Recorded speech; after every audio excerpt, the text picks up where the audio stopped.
Hello mga cyclista! At ngayon, second day na ng ating pagpapanggap na kunwari nag-workout tayo para mabawasan ang ating mga taba. Medyo masakit pa nga ang aking katawan na ginawa ko nung day 1. Ngayong day 2, parang ayoko nang simulan ulit. Nakakadala, ang sakit pa ng katawan ko. Tara, taba check muna tayo. So day 2 pala natin, ito na ang aking katawan. Taba pa rin. Tingnan natin hanggang sa 365 days. At uumpisahan ko na pala ang aking workout for the day. Siyempre, unang-unang workout natin is mag-stretching muna tayo bago tayo sumabak sa ating workout. Ang una ko palang gagawin na pag-workout ay push-up, squat, at siyempre dinagdagan ko yan ng jumping jack.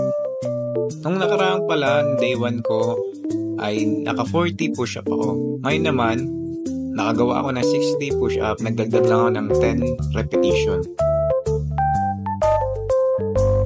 Ibang angulo naman para maganda, di ba? Sinubukan kong mag-push up ng 60 repetition pero hindi tuloy-tuloy. May mga pahinga rin dahil masakit ang aking katawan na ginawa ko nung day 1. Ang susunod ko naman na workout ay squat.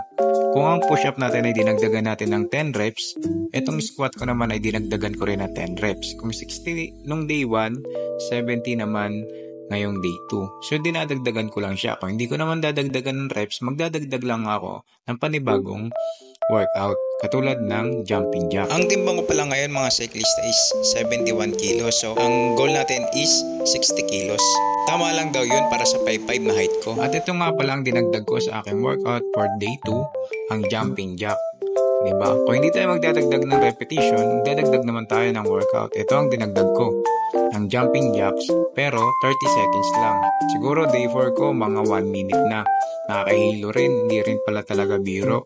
Mabubuo kaya ang 365 days na to. Puro kalokohan lang ginagawa ko.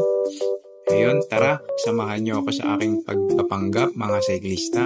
Kung kakayanin ko ba ng isang buong taon ang pagpapanggap na mag-workout.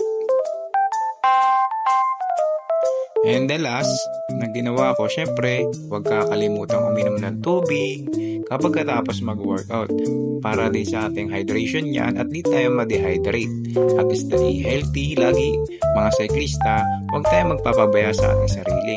Lalong-lalo na sa ating mga pagkain, piliin natin ang mga masustansyang pagkain kahit lagi tayo nag-exercise o hindi naman tama ang balance diet natin. At ang last natin gagawin for the day 2 ay mag-stretching tayo ulit. Lagi natin itong gagawin before and after natin mag-workout. Lagi tayo mag-stretching para naman hindi mabigla ang ating mga muscle para sa susunod na mga araw ay makapag-ensayo pa tayo ng mas maigi. So, ayun lang mga cyclista. Hanggang sa susunod na aking mga video. Salamat!